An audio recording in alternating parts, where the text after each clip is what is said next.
ఎంత పాపం చేశారు? ఇటువంటి పాపం చేసిన కుటుంబ ప్రభుత్వానికి క్షమించు స్వామి. లేకపోతే ఆ పవన్ కళ్యాణ్ లడ్లో కల్తీ జరిగిందని గుడి మెట్లని కడుక్కుంటా పోయాడు కదా. ఇప్పుడు ఎక్కడ రా పవన్ కళ్యాణ్? రా వచ్చి మెట్లు కడుగుతురా. గుడ్, ఎల్కేజీలో పడండి. అరే అరే ఏంట్రా గుడి మెట్లని కడుగుతున్నారు? ఆ క్వశ్చన్ వెళ్ళి మీ పవన్ కళ్యాణ్ అడుగు. లడ్లో కొవ్వు కలిపేవని వెంకటేశ్వర మెట్లన్నీ కడిగేశాడు కదా. మేము అసలు నెయ్యిలో కొవ్వే కలపలేదంట. సిట్టు విచారణలో తేలింది.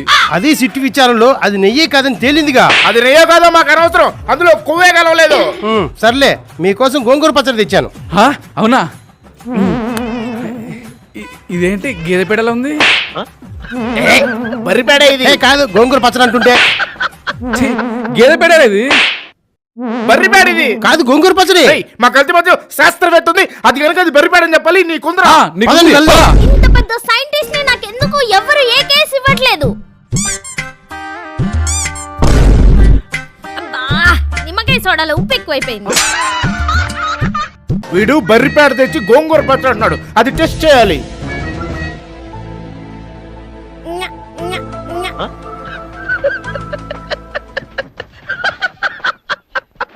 నా పరిశోధనలో తేలింది ఏంటంటే ఇది గోంగూర పచ్చడా కాదు, గేదె పేడ కాదు, స్వచ్ఛమైన ఆవు పేడ. చెప్పామా అది పేరేంటి?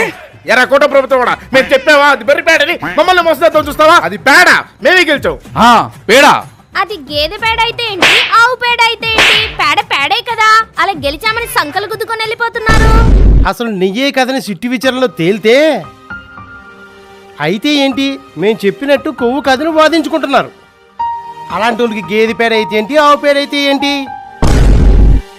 అసలు ఆ లడ్డూలో కలిపింది నెయ్యా కాదన్నది మాకు అనవసరం. అందులో కొవ్వు కలవలేదు అంతే, అది చాలు మాకు. చాలు మాకు. ఏ సరాతరి పవన్ కళ్యాణ్ మెట్లు కడుగుతుందని రా.